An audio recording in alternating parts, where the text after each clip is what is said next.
you to GMC National Secretariat here along Caraba Avenue in Pipeline. The purpose of today, this afternoon, is for the party to present a perspective to the nation and ultimately, again, to respond to questions, burning questions that ladies and gentlemen of the media may have about current happenings in our country.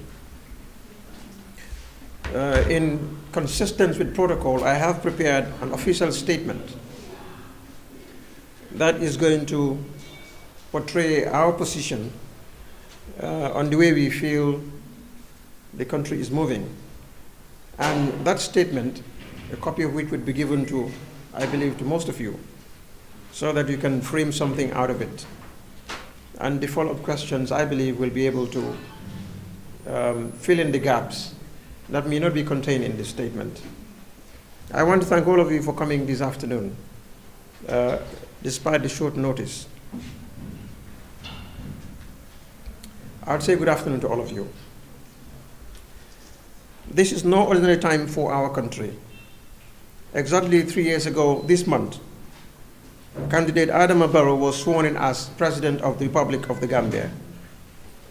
Among many, the Gambia Moral Congress too played a major role in making this happen. Before the entire world, from the election campaigns through to the impasse to the appointment of the first cabinet, some of us vigorously defended President Barrow, asking Gambians to give him a chance. I personally did so purely based on his promise to be a president who is not isolated from the people, one who feels your pain and who shares your dreams, and who draws his strength and his wisdom from you, and as a president who values morality and the sanctity of commitments and promises made to the electorates. On the basis of his integrity, as he had projected at the time, we risk all to usher in a new Gambia, radically different from the propensities of the past. Fellow Gambians, during the past 3 years, I have spoken to you on many occasions about national concerns, national unity, reorganizing the government, our nation's economy, and issues of security and peace. Increasingly, the subjects for the speeches, the talks, and the press conferences I made have now become increasingly narrow, focused more and more on what the isolated world of this administration thinks is important to them. Gradually, you've heard more and more about what the government thinks and what the government should be doing, and less about our nation's hopes, our dreams, and our vision for the future. Today, I plan to speak to you again about a very important subject of governance. But as I was preparing to speak, I began to ask myself the same question that I know has been troubling many of you. Why have we not been able to get together as a nation to resolve our serious national challenges? It is clear that the true problems of our nation are much more deeper than just mere politics. And I realize more than ever that as an aspiring president of the Republic of the Gambia, I need the help of our citizens. So I decided to reach out and listen to the voices of Gambians.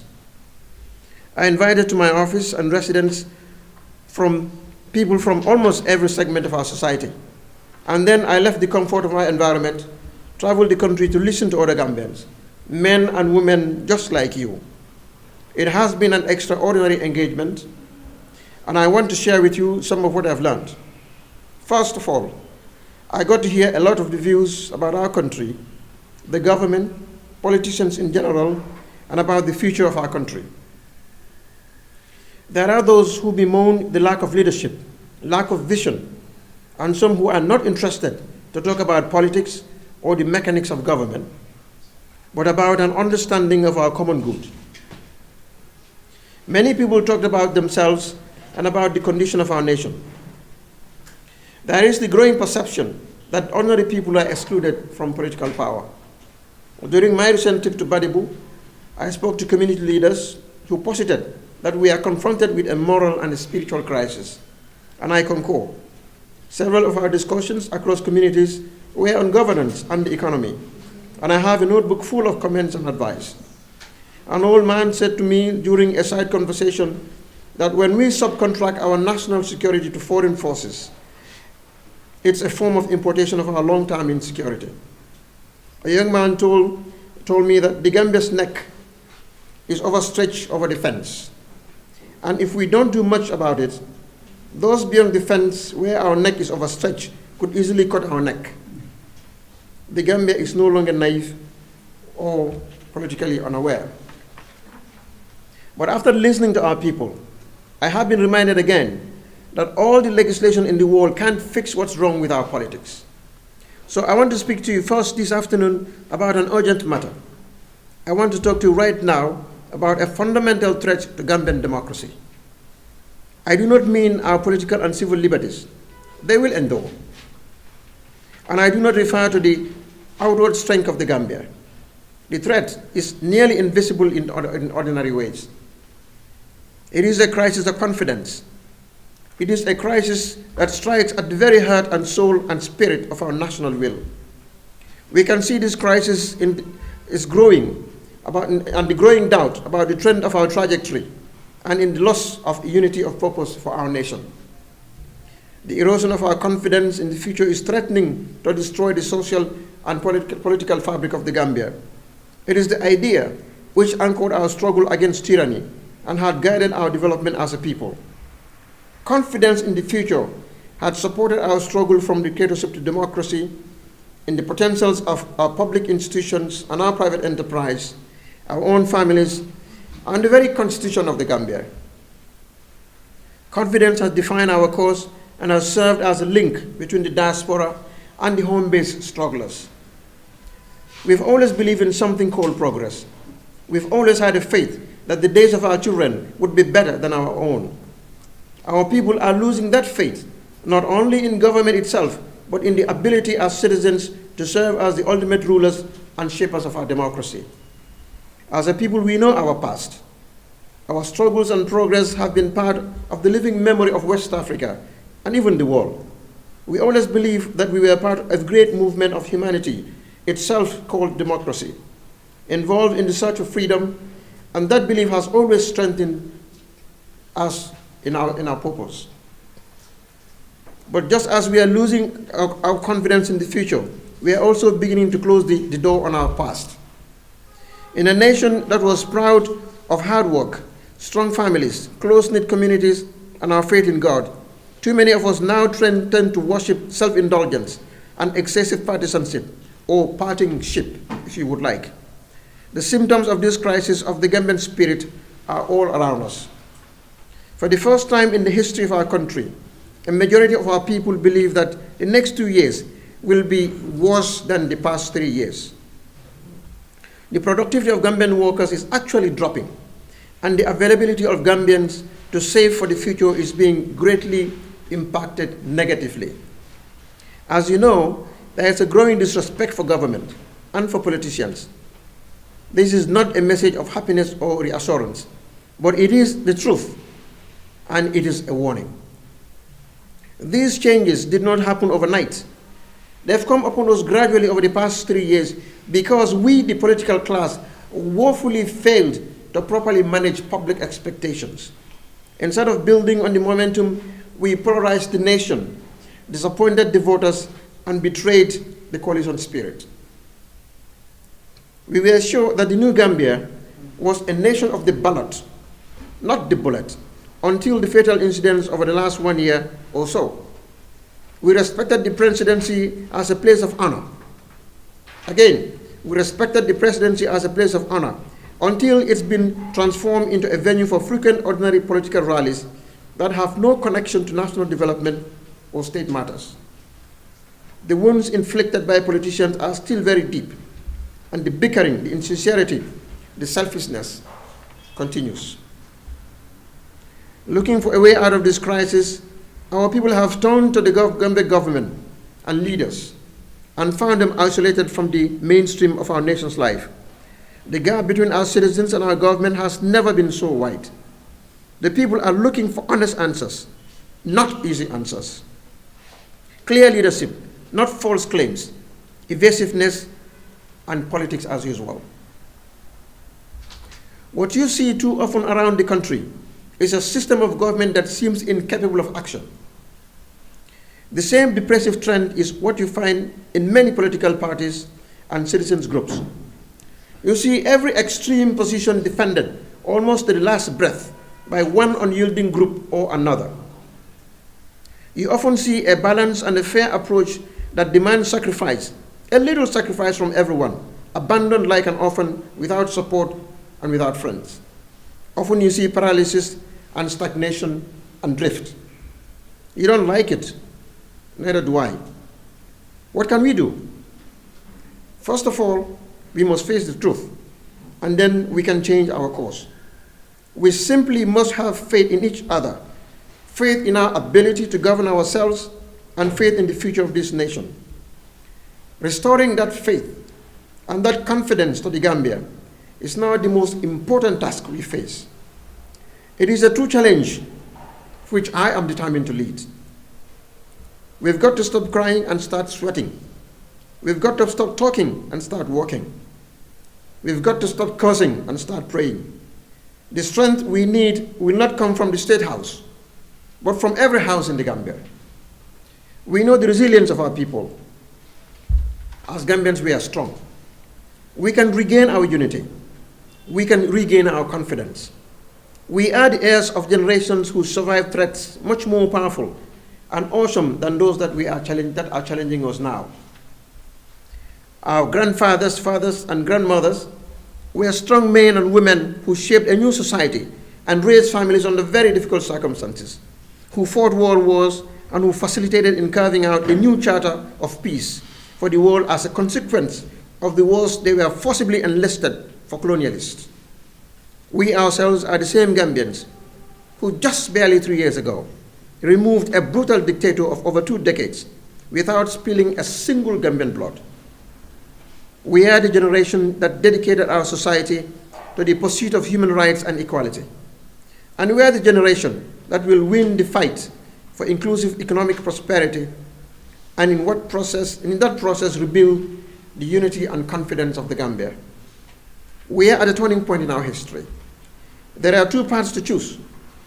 One is a path I've warned about this afternoon, the path that leads to fragmentation and self-interest. Down that road lies a mistaken idea of freedom, the right to grasp for oneself some advantage of others. That path would be one of constant conflict between narrow interests ending in chaos and immobility. It is a certain route to failure. All the tradition of our past, all the lessons of our heritage, all the promise of our future point to another path, the path of common purpose and the restoration of our Gambian values. That path leads to true freedom for our nation and ourselves. We can take the first steps down the path as we begin to solve our governance crisis. Tolerance will be the immediate test of our ability to unite this nation, and it can also be the standard around which we rally. On the battlefield of ideas, we can win for our nation a new confidence, and we can seize control again of our common destiny. We must together create a new national agenda for the Gambia. I assure you all that I will listen and I will act. We will act together. These were the premises I made at GMC Congress at Jara Soma 3 years ago, as the Congress validated our membership of Coalition 2016, and I intend to keep those promises. Little by little we can, and we must rebuild our confidence, and we can succeed only if we tap our greatest resources, the Gambian peoples, our values, and our collective confidence. I have seen the strength of our nation in the inexhaustible resources of our people. In the days and months to come, let us renew that strength in the struggle for a better Gambia. In closing, let me say this. I will do my best. I will not do it alone. Let your voice be heard. Whenever you have a chance, say something good about our country. With God's help and for the sake of our nation, it is time for us to join hands. Let us commit ourselves together to a rebirth of the Gambian spirit. Working together with our common faith, we cannot fail. Let me now address the Gambia government directly on the extant issue, the 3 years Jotna imbroglio. I condemn violence regardless of who perpetrated it. Violence and lawlessness are twins. They go together. Wherever you find one, you can find the other. Government should do better than responding violence with violence. Alleged breach of the law must not provoke executive excesses. Just like what is expected of citizens, every action of the state must be predicated on the law. Every action of the state must be predicated on the law. The state must not be in the business of manipulation, a pretext to deploy national security reason to achieve partisan political advantage. Equally, the citizens must abide by the law. In that spirit, I call on the Gambia government to withdraw the case against the Gambians currently standing trial for the alleged disturbances of last Sunday, the 26th January 2020. A few months ago, I had indicated that if the 3 years Jotna were not granted a permit to protest, I would go to court to protect their right to protest. Thankfully, they were granted the permit, and that ended the commitment I made publicly. Without prejudice to the law of sub judice, I do not agree with the tenor of the political justification that provided the legal pretext presented so far. There are two movements, 3 years Jotna and 5 years peace and development, which came as a response to the 3 years movement. They should be treated equally under the law. Without the 3 years, there will be no 5 years. What's sauce for the goose must be sauce for the gander. I want to refer to you the dictum of a great American judge, Justice Jackson, in the case of Railway Express Agency Incorporated versus New York. It's a 1949 case, a very important case, on the equality of the law, equal treatment under the law. And I quote Justice Jackson, "I regard it as salutary doctrine that cities, states, and the federal government must exercise their powers so as not to discriminate between their inhabitants except upon some reasonable differentiation fairly related to the object of regulation. This equality is not merely abstract justice. The framers of the Constitution knew, and we should not forget today, that there is no more effective practical guarantee against arbitrary and unreasonable government than to require that the principles of law which officials will impose upon a minority must be imposed generally. Conversely, nothing opens door to arbitrary action so effectively as to allow those officials to pick and choose only a few to whom they will apply legislation. Courts can take no better measure to assure that laws will be just than to require the laws to be equal in operation. Equal protection, equal enforcement of the law is a cardinal principle of our Constitution. When one group is impacted, a similar group in a like position ought to be impacted as well. We must not pick and choose because we don't like the message of this group, and so therefore we can sanction them under the law. And because we like the message coming from this group, we can embrace them and give them preferential treatment. That is unjust, and I condemn it. So I call on the government once again to withdraw prosecutorial charges against Yankuba Dabo and his co-accused persons and release them without unreasonable delay. Regarding the closure of radio stations, I urge the Gambia government to review the decision without delay. This is necessary not only because many Gambians believe due process was not followed in closing the radio stations, and the government itself could be in breach of the law. Executive proclamations or decisions in themselves without more do not amount to the law. There are far too many things and emergencies happening in our country all at the same time. The economy, especially the tourism sector, is hurting too bad. Private sector remains uncertain, and the international perception about the volatile security in our country is shifting attention away from our country. It is true that we have now totally lost the momentum we built following the 2016 electoral victory. We need to restore the balance. The nation is in need of healing, and the government should be on the forefront of actions that would expedite national healing. Therefore, I repeat my call for the withdrawal of prosecution against leadership of 3 years Jotna. I call on President of the Republic, His Excellency Adama Barrow, to engage all stakeholders, particularly his former coalition leaders, and call for genuine national dialogue without delay. I call on ECOWAS, the African Union, and United Nations Office for West Africa and the Sahel, UNOWAS, to facilitate the conduct of a national dialogue without delay. I commit myself to working with all stakeholders in ensuring the success of such a unifying national event. I call on President Barrow to assume leadership in healing the nation, de-escalating existing political tensions in the country, reverting to the coalition spirit, and eschewing the supremacy of personal political ambition over national exigencies. Once again, I call for the withdrawal of charges against Yankuba Dabo and other co-accused persons.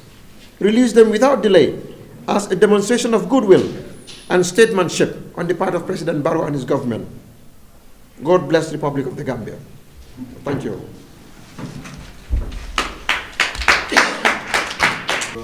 Said it all, and it is very clear. I believe the message will be transmitted, disseminated by you who are present here for covering each of media houses that are represented here. If you have both the television and the no. So we'll start with who? Parties? No, you have your hand up. You said the betrayal of the coalition spirit. The betrayal of the coalition spirit. We are talking about that. Yes. So this is interesting. In your own words, what brought about the failure of the coalition and the disagreement among the coalition stakeholders, not forgetting the formation of the tactical alliance? Well, I'm not going into the polemics of the reasons of the disagreements among the coalition stakeholders. That would be a subjective consideration, a controversial subjective consideration I do not want to delve into. But I will state clearly what I mean by betrayal of the coalition spirit. We all knew that not a single political party was convinced that standing alone we could defeat the dictatorship.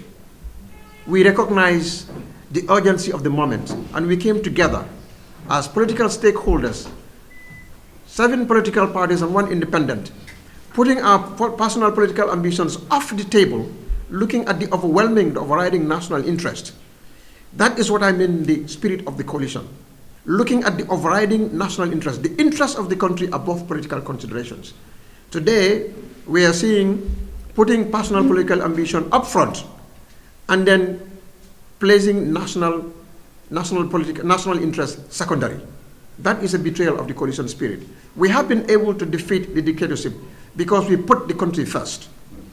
If we continue to put the country first, we will not experience the current dichotomy in the political system. That is what I meant by betraying the coalition spirit.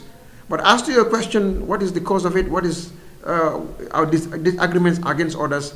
That is not something I want to comment about.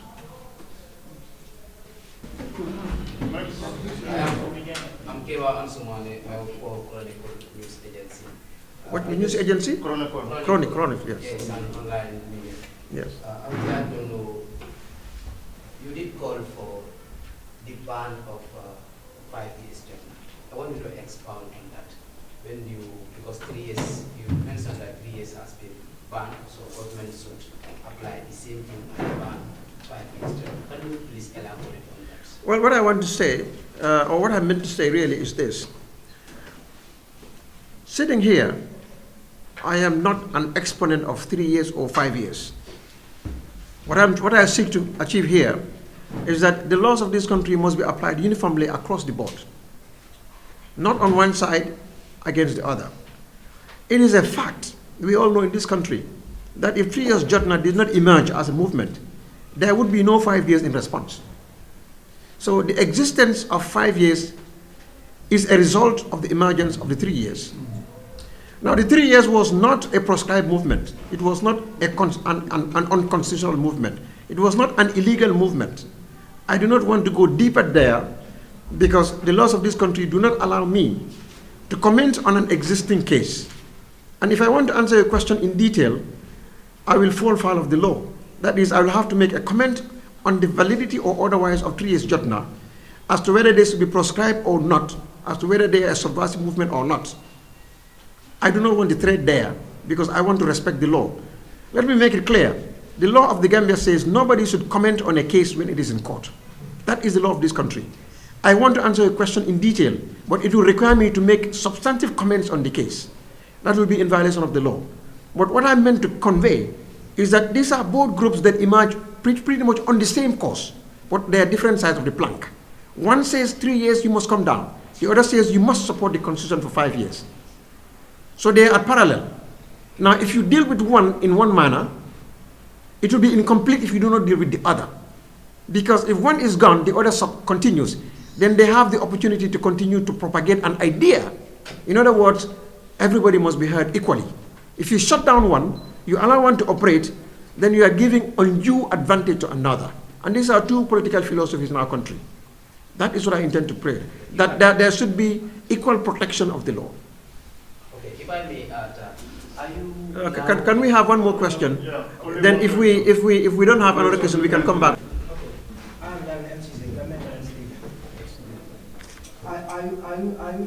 Are you guilty in any way about what is happening in the country? Do you think you have a hand in it? If so, are you ready to apologize to the government people? Well, when I addressed in my statement is very clear. I have not excluded myself from the political class that are accountable for this issue. We came together as a coalition in order to save this country.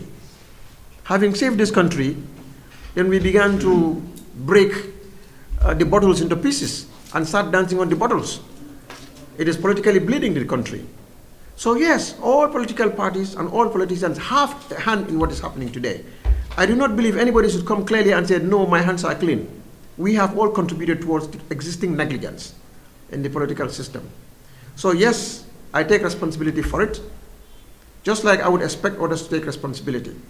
On my part, I am willing to redress the situation. And that is one of the reasons why this is being held. In order to tell the nation that that confidence we had, which is an existential threat, this nation is losing it. We are losing confidence in our government. We are losing confidence in our politicians, of which I belong. We are losing confidence in our public institutions. We are losing in the future of this country. That is a great threat. And restoring that confidence should be the business of every leader in this country, starting from the president, right down to the last political leader. And this is why I believe that we should start working on restoring the confidence of the Gambians in their government, in their political leaders, in their public institutions. And we need a national dialogue for that to take place. That's why I'm willing to lead the process to facilitate the creation of a national dialogue. And I call on the president of this country, President Barrow, to take the lead in ensuring that we have a national dialogue and national healing. He must not remain at State House and believe that everything is fine. This country is deeply divided. The country is deeply divided along so many lines, along religious, along ethnic, along so many other inclinations. As the president of the country, is his primary responsibility to heal the nation and unite the country. And he must call for a national dialogue, just like we had advised him to call a political engagement with the 3 years Jotna before the explosion would take place. Yes. Next one. Amadou? Yeah, from the point bureau. I mean, you call for immediately withdrawal of charges against 3 years president leaders. I mean, what next if that fails? Will you contest, will you stand for them in court? No. They have their lawyers, and I have confidence in their lawyers. But I do not believe we can fail. If there is what is called sincerity, if that we are able to restore the coalition spirit and we put the nation first, we should not fail. We will only fail when we believe we should victimize people, when we should be vindictive, when we cannot heal, when we cannot talk to each other as Gambians. We will fail when we look at our subjective political considerations, when we do not want to be criticized, and when we do not like people who don't like us, and when we believe people who don't think like us should be kept on the sidelines, then we will fail. But I believe the government is too smart for that. I believe the government today understands what is in his or her best interest. And I want to believe that we have politicians who will put the interest of the nation at the forefront.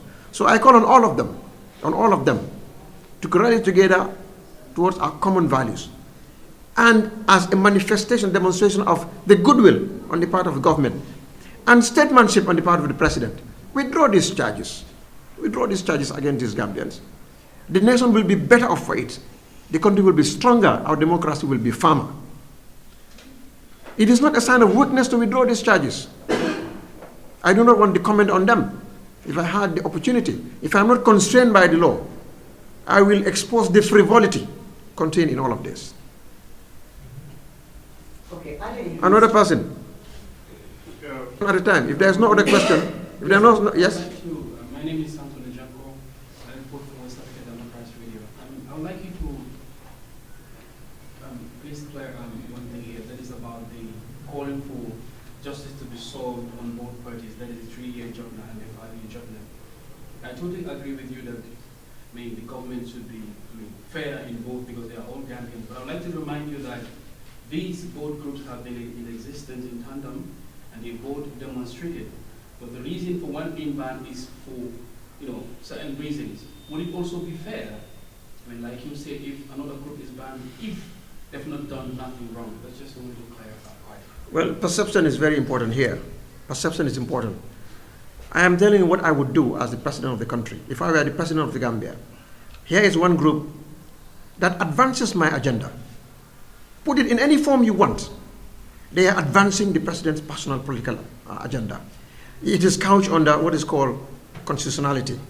Let us be realistic here. Nobody is a child. I'm not against that.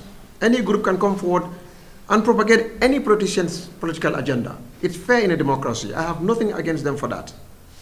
But if I were the head of state, one group is asking me to come down. Another group is asking me to go ahead.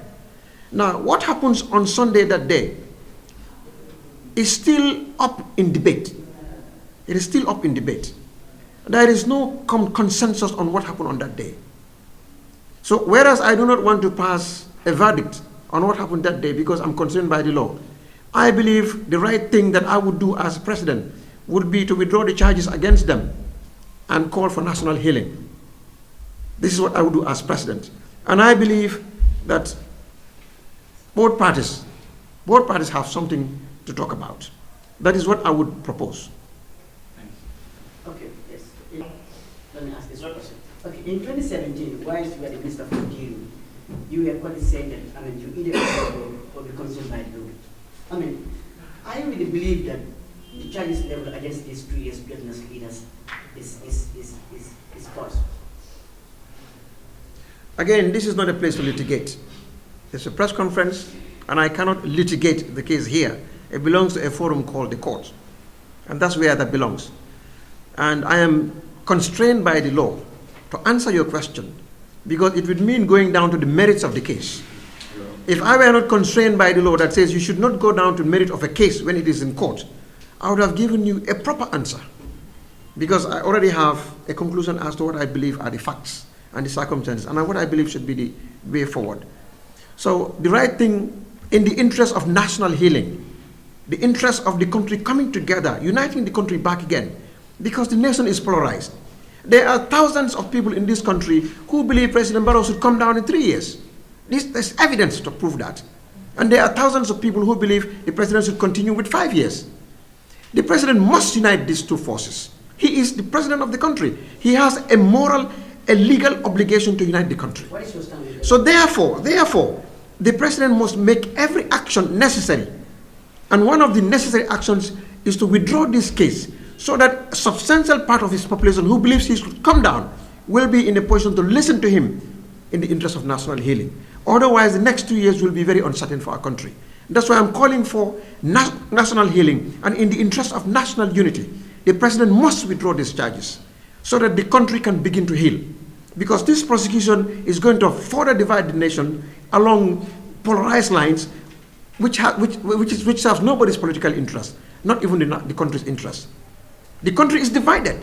This prosecution will continue to further divide the country. And the president should not be seen to be involved in any action that will further divide the country.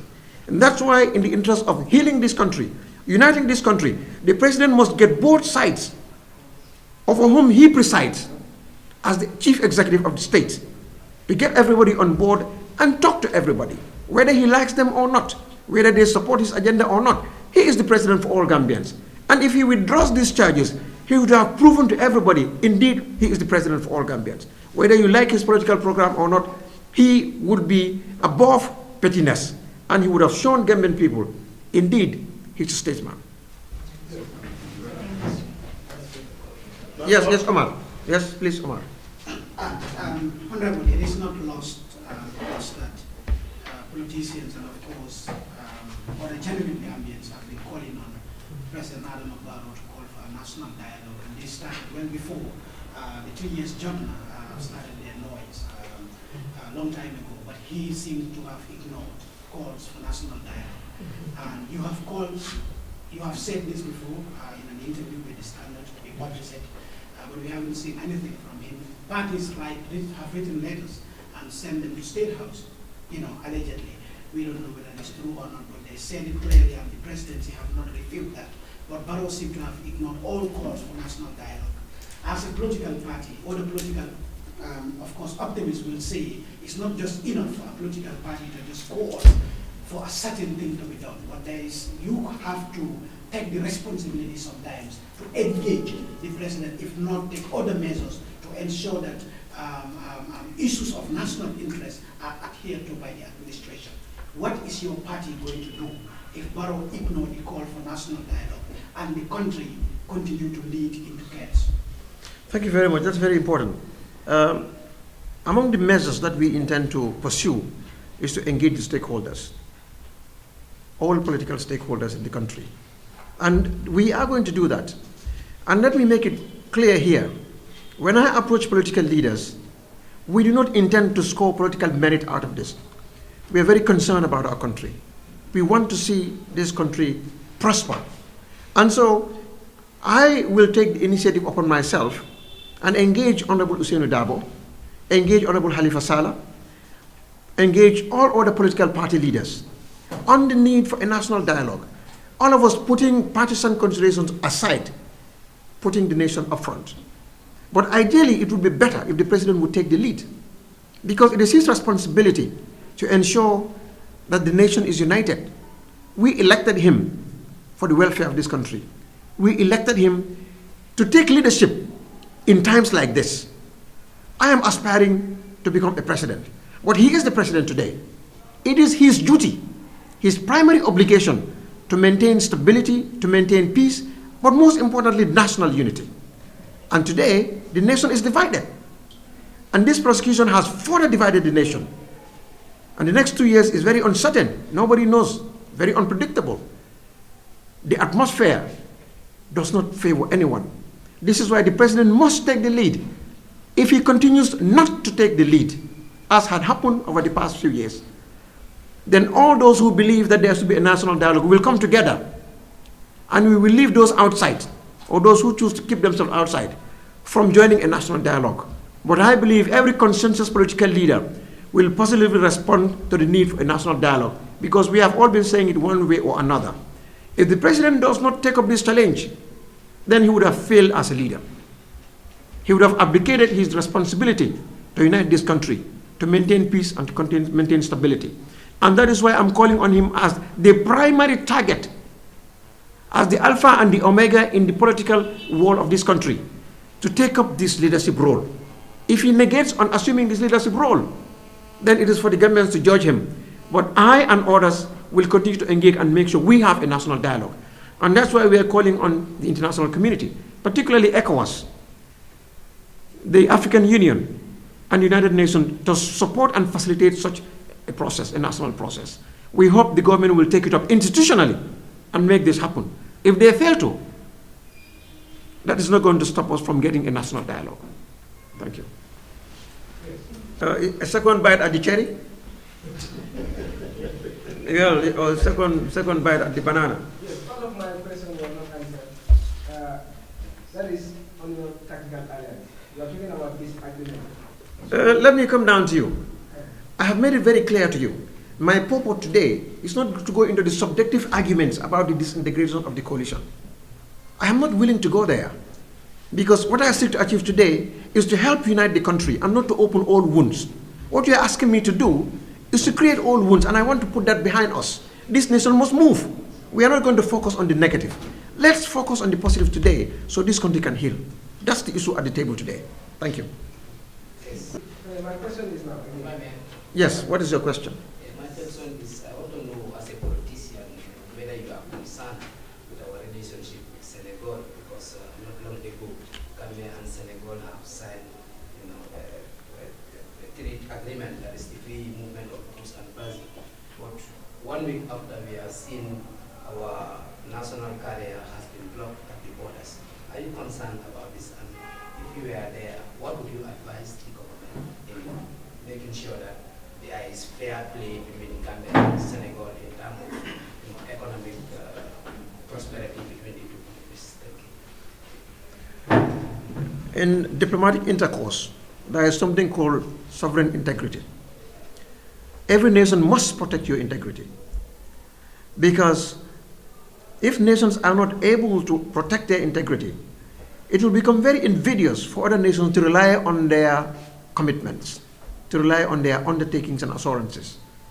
In the conduct of international relations, diplomacy, every nation gives in something and takes something. In this case, we have an existing protocol, an agreement between two states, a bilateral agreement. What I can say is, it is expected that both countries enter into this agreement freely, without any restraints. And so the implementation should be clear, should be sincere, and should be just. Otherwise, it will provoke one country not also to implement similar agreements elsewhere. Not only that, it's a signal to the world that this nation should not be trusted, because when they subject themselves to bilateral international agreements, then they flout them. It reflects on your sovereign integrity. It is for Senegal to decide what it wants. But what I can say is the agreement should be enforced. Senegal should allow what is contained in the agreement to happen without letting or obstructing Gambian vehicles. The Gambia should do likewise. If Senegal is found wanting in that, I would propose the Senegalese government to remedy this action so that it will restore its international integrity in respect for international treaties and agreements, bilateral protocols. I'm not assuming, I'm not blaming that Senegal is at fault. I'm saying if the facts lead to the conclusion that they have violated the agreement, they must restore their international reputation by complying with those rules. Because every country can use a pretext not to enforce a bilateral agreement. The Gambia can say in the fishing protocol, well, our fishermen are now on strike, they're on demonstrations. The Gambian fishermen are saying nobody should be, the Senegalese fishermen are taking all our fish from our waters, and so they come out in protest against that. And the Gambia government can say, well, we can't do much about the fishermen's protest. That would be a very weak excuse. State must enforce agreements it enters into freely with other states. And I call on both parties, both countries, to strictly enforce the terms of the agreement. And any party that is defaulting must remedy the default without delay. Thank you. We'll take two more questions only. Very final question. Yes. You mentioned that, thousands of people are supporting Barrow for 5 years. Thousands of people are demanding him to resign and honor the 2 years agreement. What's your stand? I have made my stand quite clear several times on this matter. Say it once again. And I will ask you to go back to the archives in order to find out those stands. I am tired of repeating them. Since you are a journalist and an investigative one, please go and dig back my response. I am tired of repeating the same song all the time. Nobody wants to dance to that tune anymore. It's monotonous. Yes. That's Foroya, that's your Foroya, yes? Yes. We have seen political parties, political leaders expelling people from their party. So I want to know whether, as the leader of GMC, you also have the same powers, and do you see those powers as democratic? Because usually leaders don't want to be challenged. I think that some people will challenge them, they will expel them. It has happened. So I want to know at the side of GMC whether you have some. Well, I don't know what happens in other political parties, but GMC is guided by a constitution. We have our constitution, and it's very clear on how to discipline party members. Admission, suspension, and expulsion are all provided for. Just like a state, a country. The Gambia is very clear on those who violate the law. Where do we expel them? To mile 2. Because they have violated our laws and we deal with them according to our penal code. That is where we expel Gambians who have not conformed to the norms of our laws. We send them to mile 2. Is that not what we do? Every political party has a right. It's a group of people who come together freely. And then they have created norms and values and rules, and they want these rules to be, for everyone to subject yourself to those rules and regulations. All those who do not subject themselves to those rules have rendered themselves unwanted in those groups. So just like other political parties, as I hear from you, GMC2 has provisions that deals with expulsion of those who do not comply with the party constitution. And if we have instances where it is proven that a member has not complied with the constitution, then we will apply the principle, the provision that says you should be suspended, or you should be reprimanded, or you should be expelled. And if the ultimate penalty, according to our constitution, based on your conduct, is expulsion, we will apply the law to expel you. And the power is not mine. It is a power that is given to the party. I exercise the power on behalf of the party. Any day I'm no longer party leader, I cannot exercise those powers anymore. But the party leader at the time will be able to exercise those powers. Thank you very much, ladies and gentlemen. The country is in a very delicate state now. Times are very volatile. This is a time for the president to assume leadership. The country wants to hear from him. If the president is not taking leadership, then what is the purpose of a leader? And this is why, once again, I will reiterate the call that the president should concede to the idea of a national dialogue. That is what is going to save this country from the current crisis we are in. And he must reach out to all of us. If he does not reach out to all of us, I will reach out to him and to others. So we have a national dialogue. And all those who respond positively will be judged by Gambians. And those who fail to respond positively will also be judged by Gambians. But I'm willing to take the lead on this.